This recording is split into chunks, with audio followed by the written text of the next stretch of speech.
The bandwidth for this episode of the Power Factor Show is brought to you by the Firearms Radio Network. Firearmsradio.tv. Sponsored by Taylor Freelance, Rainier Ballistics, Hodgdon Powders, and JPL Precision. Hey everybody, today we're going to talk about barrel awareness. Is it a good thing or is it a bad thing? What exactly is it? Hopefully by the end of this you'll have a better understanding of what barrel awareness is all about.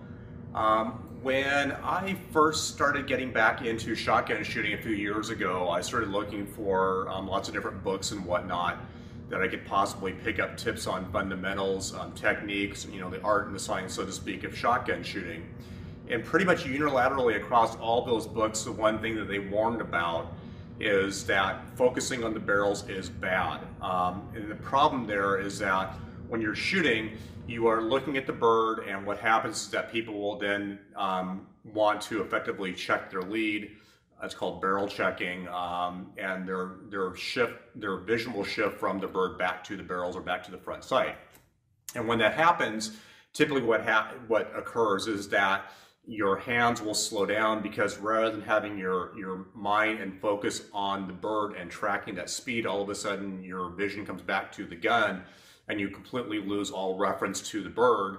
And because of the fact that you lose the reference, your hands don't know effectively what speed to move the gun. You don't know how fast to move it. You'll end up moving the gun usually slower, never faster. I've never seen anybody actually shift their vision back and move the gun out in front. And the result is missing the bird from behind, or missing the bird back of the bird, or not having enough lead. And the other thing that's kind of interesting is that the books all pretty much preach that you should have 100% complete total focus on the bird, rely on your subconscious to effectively place the gun in the right point for you, and that's just the way it should work. Basically, you don't see the barrels, you aren't aware of the barrels at all, you don't know that they're there, you want to completely blank them out and have total complete focus on the bird. And the thing is that while this all may sound good and maybe it works in practice, the thing is that that may work out for you, but to do that you would have to shoot, I don't know, maybe thousands of shots to actually train your mind to learn how to put the gun in the right place over and over and over again for different types of presentations, and just instinctively know where to put the gun. The problem is that we all don't have a large amount of ammunition to go out and accomplish that. So I was kind of always thinking, well, okay, this sounds good, but maybe there's a better way of doing this. And I ended up talking to John about this at different times of, what do you see when you're shooting? Are you completely focused on the bird? Are you aware of the barrel? Does it ever creep into the picture?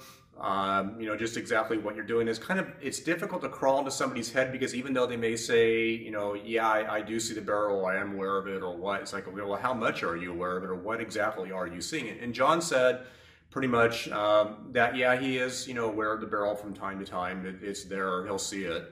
But he never really elaborated much more than that, of just exactly how much he sees it, how he's making use of it, and everything. And it's kind of, like I said, it's difficult to crawl into somebody else's head, or even have them put words to just exactly what they are or are not seeing. And hopefully today I'm going to put words to this so you'll have a kind of a better understanding of what it's all about.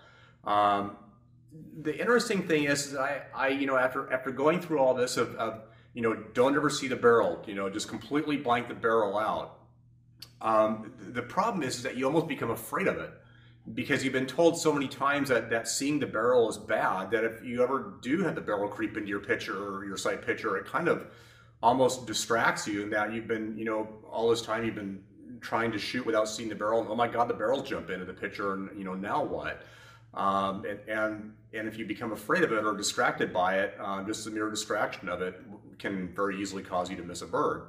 So one thing I noticed, which was kind of interesting, is that as I was shooting, particularly rabbits, that I would be aware of where the barrel was and yet still break the target. And I thought, wow, this is really interesting. If you could somehow like harness this shooting technique I could see how this could really work out well because I know where the gun is, I know where the barrels are. I'm not looking at them, but I know where they are relative to the target. And this may turn out to be a really consistent way of doing things, but oh, we can't look at the barrels, that's bad. It's, looking at or seeing the barrels is bad. But I thought it's interesting that when I did this, the world didn't explode and come to an end, and maybe there's something to it. And this kind of reminded me of some of the techniques that I developed when I was pistol shooting. And I mentioned this before, but in terms of pistol shooting, I don't look hard focus at the sights like you've been told to do, or is pretty much the mantra of, front sight, front sight, front sight. I would look through the sights at the target, and I would effectively peripherally see the sights relative to the target. And I think actually, and I mentioned this before, but I think my focal point was probably about maybe 4 to 5 feet out in front of the end of the pistol. I wasn't seeing the target perfectly clear. I also wasn't seeing the sights perfectly clear, but I was seeing just enough of both that I could accurately and at speed place the sights on the target at great distances, even at like 50 yards, and be able to know exactly where I was on the target when I broke the shot. This is almost also similar to, I think people call it, or typically call it point shooting, where you have targets very close to you that you basically just, the gun is in your peripheral vision, you know where it is, you know where it's pointing, and at really close targets like that, you really don't have to index or see anything in the sights at all. However, I think what you are actually doing is using the reference of the slide, or the direction of the slide, or the angle of the slide to actually tell you that you are on target. So, I was kind of thinking, wow, that technique really works out well for pistol. Maybe there's something similar that will work out for shotgunning, in that, you're looking at the target, but you're also kind of aware of where the barrels are simultaneously at the same time. So right about this time, or when I was kind of going through this question of, is it okay to see the barrel? Is it not okay to see the barrel? I was kind of struggling with consistency. And I was thinking, there's got to be a better way of shooting or learning to shoot that is more consistent, just in terms of not only just, breaking birds, but consistently being able to break birds. I would go through situations or times where I go out and shoot, do really well, go out the next week, not do as well, and kind of wondered, why am I going through this, times where I'm doing well, I'm not doing well, there's got to be a better way. So this was also right at the time last year when I was going through my my spinal surgery, and at that time I kind of decided, well, since I'm not going to be able to shoot during this time, I want to do maybe some just like research as much as I possibly could into other techniques that are out there. Basically just use this period as a mental period where I can kind of reflect on things. And you can go back and look at that episode that I did on recovering from spine surgery, because I discussed a lot of the stuff in there that I went through. But just to bring up some of the information again, or some key points here, the book by Gil and Vicky Ash, Sporting Clays Consistency, You Gotta Be Out of Your Mind. I went back and looked at this again, and this is a really good book. We talked about it before, but one of the key things that Gil talks about in there is visualization, the power of visualization, why it's important. And the key thing with visualization is that in order to visualize, the process of visualizing is that you visualize the relationship of the gun to the bird when you break the shot in the breakpoint zone, or where you're intending to break the shot. Well, in order to do that, you have to be aware of, the gun to do that. It's part of your sight picture.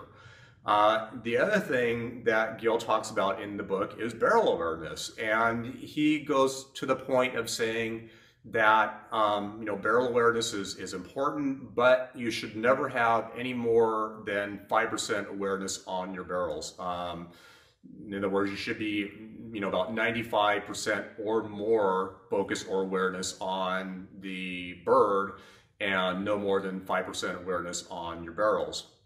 And this is kind of really important, that you find out what what the right number is for you. I've found that in my shooting, without getting too far ahead here, is that if I start becoming too much barrel aware, that I'll end up missing. So that's probably a sign that if you start exploring this and everything's going well, but you want to see more and more and more, and you start missing, very well chance could be that you're actually putting too much barrel awareness or too much awareness on your barrels, and or worst case scenario of shifting your focus back to the barrels. But at any rate, so one of the other things I started listening to is some of the coaching hour segments that Gil does. And during those coaching hour segments, they talked about, amongst other things, but accepting the barrel as part of the pitcher. And this is key. I mean, in order to do this, you really need to have acceptance of the barrel as part of the pitcher. The other thing that he talked about is stabilizing the pitcher. In other words, as you're shooting, you want the barrel to be moving at the same speed as the bird. And in order to do that, you have to have awareness or acceptance of the barrels. And the other thing he talked about also is collapsing lead. Now, I'll talk a little bit later about what collapsing lead is, because I've mentioned collapsing lead before in previous segments, but never really went into a discussion about it. So at the end of this segment, we'll talk a little bit more about collapsing lead and what it is. One of the interesting things is that for this whole entire thing about having the barrels in front of the bird and accepting that and stabilizing it is really what kind of gets down into of what's sometimes called sustained lead. And sustained lead, the idea is that you get the gun in front of the bird, you keep the gun moving the same speed of the bird, you don't speed up, you don't slow down, you maintain that lead, also sometimes called maintain lead, and then you break the shot. And Gil kind of relates that to merging a car on the freeway. The idea is that when you're sitting on the on-ramp, trying to get onto the freeway, obviously the technique that works for everybody that we all hopefully use is that you come up with a spot or an empty spot in traffic. You have cars moving along, and you spot basically a hole or an opening, and you bring your car up to speed, and then you merge into that spot, and you're going the same speed as everybody else. It's relative motion. What doesn't work so well is that you sit your car on the on-ramp, you spy a spot, an opening, and then you just step on it and hope that you hit the right speed and can achieve basically the right relationship at the very last moment of pulling your car in and getting in the right spot. Some people, if you try to, let's say, relate that to shotgunning, might be maybe the idea of swing through or pull away. Swing through is you're starting from behind, you accelerate the gun, get in front of the right spot, and break the shot. Or a pull away is that you get your car kind of into the right location right next to the guy, and then you accelerate and get right in front of him. That usually irritates drivers, but at any rate, we're not talking about driving technique here. But the idea basically is that you want to have the bird or the gun out in front of the bird, be moving at the same speed of it, and then just gradually, so to speak, merge the gun in front of the target. Maintain the speed of the gun relative to the target. So again, we need to have awareness of the target and awareness of the gun at the same time as doing this. And one of the exercises that he talks about how to have barrel acceptance is what was called a 3-bullet drill. We talked about that before in the past. The idea is that you focus on one spot, effectively the target, but mount the gun into a different, basically in front of or behind it, depending on which way we're simulating the bird flying. That really works out well because now you get into the habit of, for a right to left going bird, you're looking for a right-handed shooter, you're looking over the top of the gun, effectively, so the gun's pointed here, the bird's over here going this way. Or a left to right moving bird is that the bird is coming up down the barrels or down the side of the barrels of the gun. As you're looking over here, the gun's pointed that way. So I found that whole entire technique worked out very well in helping me accept the gun being in front of the bird on mounting, mounting the gun in front of the bird. So after this, one thing I went and did when I started getting to the point where I was able to at least start picking the gun up and not causing any damage is I went out to the range and started working on dry fire practice. Dry firing, shooting at birds. And I think this is probably the key, most important thing that you can possibly do in learning to accept the barrels as part of the pitcher. In other words, the relationship of the barrels to the bird.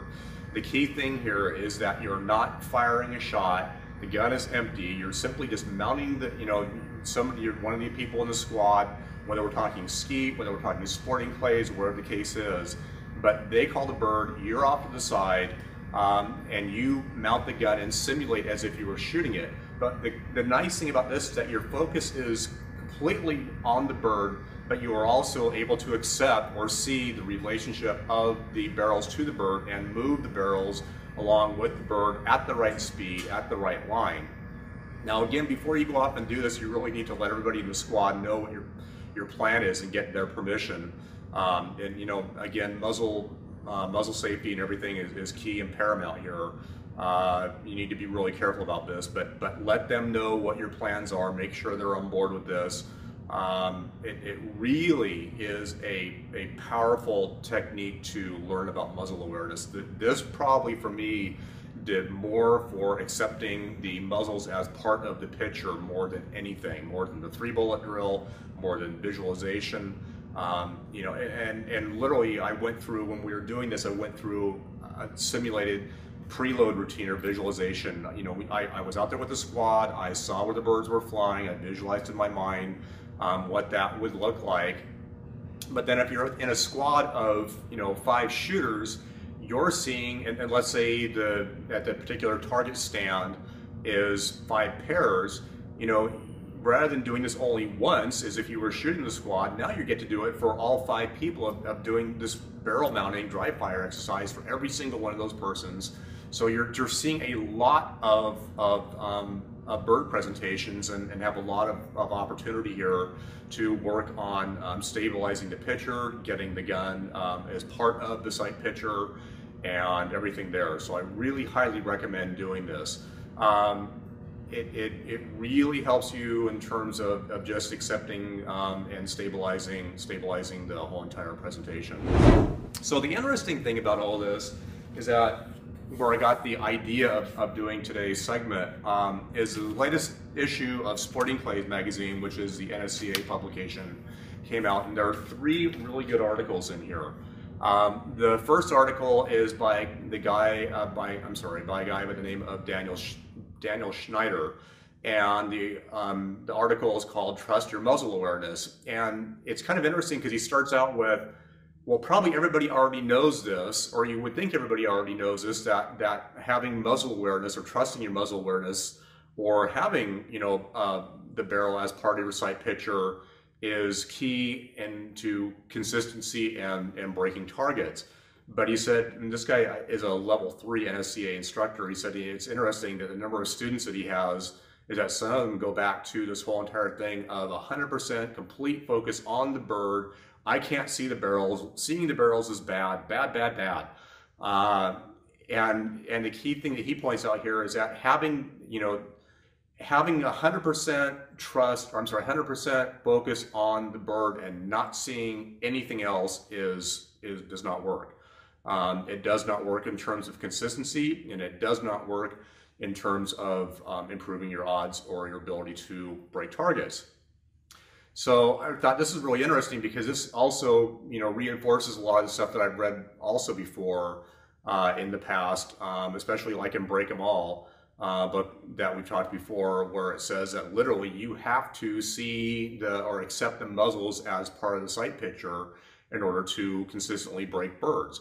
And I've found this also before, that you really do need to do that. Now, one of the interesting things that Daniel points out is that he says that having anywhere between 10 to 20% muzzle awareness is acceptable. Personally, I think that's too much. I find, you know, again, like I mentioned before, that if I have too much muzzle awareness going on, I will typically miss the bird, probably because I'm a little too focused of what's going on with the gun or the position of the gun rather than the bird. And I know when I end up missing, and it's one of those situations where I really know where the gun was, that there's a really good chance that I was probably a little bit more than what I like as the 5% awareness on the muzzle. And I'm probably too much focused on it, and that's the reason why I'm missing. So if you go out, like I said, if you go out and do this and you're doing really well, and then you start thinking, wow, you know, maybe I would even want to look more, or I shouldn't say look, but be more aware of where the muzzle is, and you start missing, that's probably the problem, is that you're starting to focus. I'm not saying focus as in look at, but just focus as in too much awareness of the muzzle where it is. So Daniel, his point here is that yes, you really do need to be aware of your muzzle to be consistent, and I would encourage all of you to go out and do this, work and practice at this of accepting the muzzle as part of your picture, and don't be completely 100% focused on the bird. As Daniel points out, is that literally, if you do this, you're shooting in the blind. You have no idea where your gun is. If you miss, you don't know where you were relative to the bird. So how are you going to correct for it on the next shot? And how are you going to become more consistent if you effectively don't know where you were? When you have muzzle awareness and you know where the bird is relative to the barrels and you miss, you at least have a frame of reference of knowing where you were. You can play that video back in your head before the next bird and make a correction, and then based on that correction, since we have muzzle awareness, you know where you are relative to the bird, and hopefully you'll hit it. And the other key point is that if you are hitting it, you know where the gun is relative to it, and you basically just keep putting it in the same place. So anyway, like I said, there were 3 articles. The other one is by Gil Ash, and his article was on the importance of visualization. And we talked before about that. But one of the things that he talks about is the converging lines. And what he does in terms of visualization is he visualizes beforehand. So again, this is what he calls the preload routine. But you step into a station, whether it's skeet, whether it's sporting clays, whatever. You see your show pair, you see where the bird is, you visualize where the gun should be relative to the bird, and you visualize the converging line, that if the bird continued traveling at this line, this is where I need to put the gun to break it. So that's what the whole entire converging line thing is all about. What he points out, unfortunately, is that a lot of people don't take advantage of the preload or the visualization, and they effectively try to put the shot together in hundreds of milliseconds. In other words, they haven't visualized where any of this is. They mount the gun, they see the bird relative to the gun. They basically, it's the first time they see any of this, and they try to make it work in the very last 100 or milliseconds of time, and often it doesn't. And that's where the idea of visualization and converging line work is that you have already figured out effectively where you need to be before, when you're not under pressure, as opposed to birds in the air, I got to break it now. If I don't, it's going to go away, I'm going to miss it. You don't have a whole lot of time there to figure this out. And that's what he's talking about trying to put the whole entire shot together in the last, literally, feet or milliseconds of time. The last article is by a guy by the name of Marty Fisher. And he has a target tactics segment in our article in the issue. And he's kind of talking about, don't become what I would probably call a one-trick pony. In other words, we all have our favorite methods of breaking birds. My favorite method personally is sustain, lead, or move, mount, and shoot. But there are times where you need to be able to execute a shot depending on the situation. So maybe sometimes you have an intercept where you don't have a whole lot of time. It's a really quick bird, it's really close, there's not a whole lot of time to get in sync with it, but you know where the break point's going to be, so you effectively get your gun there and move it slightly as the bird moves into it. So rather than timing the gun to the bird, you're really timing it inversely, you're timing the bird to the gun.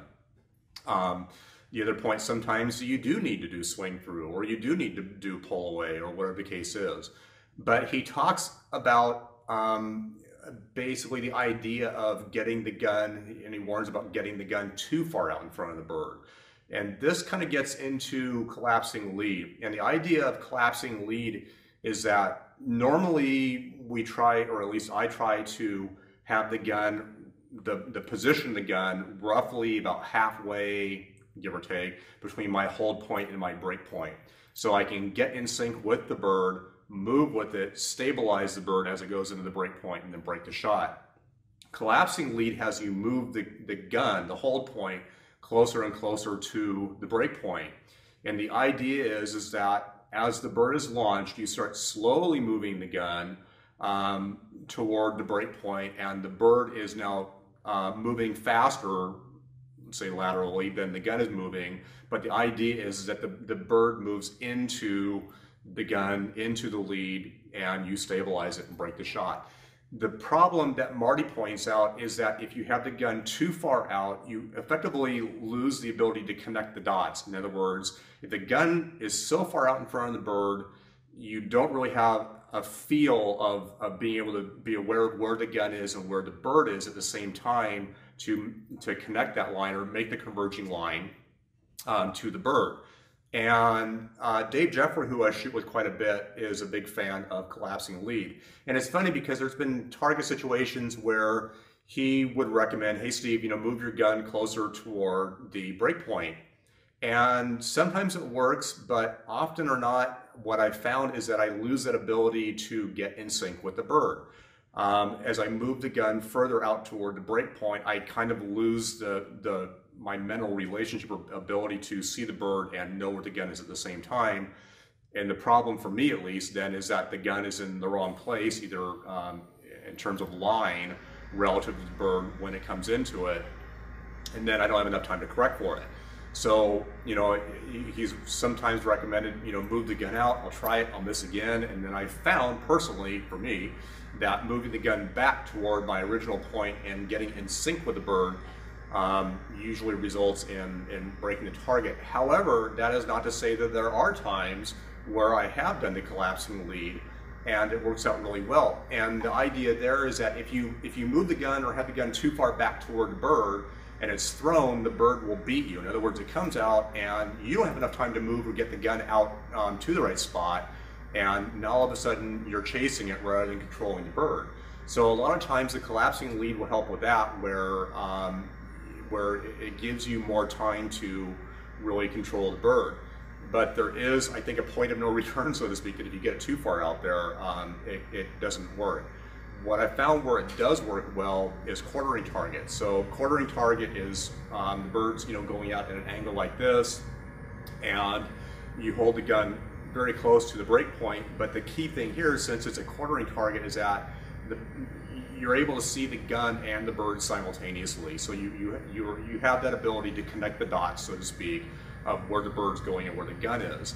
And it's literally then just a push move. You just basically move the gun slowly, push it into the break point, and break the bird. Where I find it doesn't work very well is pure crossing targets. So where you have the bird going across like this, and your gun is very far out here toward the break point. You're looking back at the bird, you see it moving along, but you don't really see where the barrel is at the same time. And all of a sudden, the two come together visually, and the gun's in the wrong place, and you can't correct for it. So there is a time and a place for a collapsing lead. It's something you might play around with. It may be something that you're already doing. But again, I found that it works in some target presentations better than others. But the key thing in all of this is that, getting back to the original subject here, is that barrel awareness is a good thing to learn. I really encourage all of you. Again, when I started out, you would always hear, don't see the barrel, don't look at the barrel. And yes, you should not look at the barrel. You don't want to be focusing on the bird and then come back and look at the barrel. That is bad. When I'm talking about barrel awareness, it's literally in your peripheral vision. Or a slight amount of your observation back in that barrel, but you should not, shift your vision back to the barrel. So that's not what we're talking about. Barrel awareness is really part of your peripheral vision or some small part of your focus that's going on. But it really will lead to you becoming a more consistent shooter. When you miss, you have the ability to go back and correct for it and figure out what to do. But I really think, at least that I found in my case, is that by being aware of the bird-barrel relationship, I'm much more consistent. I'm also a lot more confident in shooting. When I go into a stand and I visualize what I'm going to see, and then I actually see it, and I'm able to have the gun in the right place, it's a real big confidence boost, as opposed to I hope I hit the bird. And you don't want to have your shooting plan based on hope, because if your plan is based on hope, I got news for you. It's not going to work very well. So you really want to have a good solid plan, and I think that having a barrel awareness as part of your shooting technique does work out. So don't be afraid of the barrels. The barrels are your friend, even though you've probably been led to believe at times that the barrels are not your friend. The barrels are your friend, and learn to bring them into your vision, your peripheral vision. And if you can, go out and try the dry fire technique that I talked about, because I personally believe that is the key thing that got me into accepting the barrels, is going out and dry firing. You're not distracted by anything. You're seeing multiple targets over and over and over again. You get a lot of opportunities to stabilize each and every presentation because of the number of people that are in your squad that you get a chance to do this with. And I really think that this, is literally the next step to becoming a more consistent, more powerful shooter. It's kind of funny in terms of pistol shooting. I was always looking for the next trick or technique or whatever that would allow me to advance and become a better shooter. And in my opinion, this whole entire thing on barrel awareness is that latest trick or technique that really helps you move to the next level in becoming a better shooter. So thanks for tuning in, and we'll see you next time. In the meantime, break them all.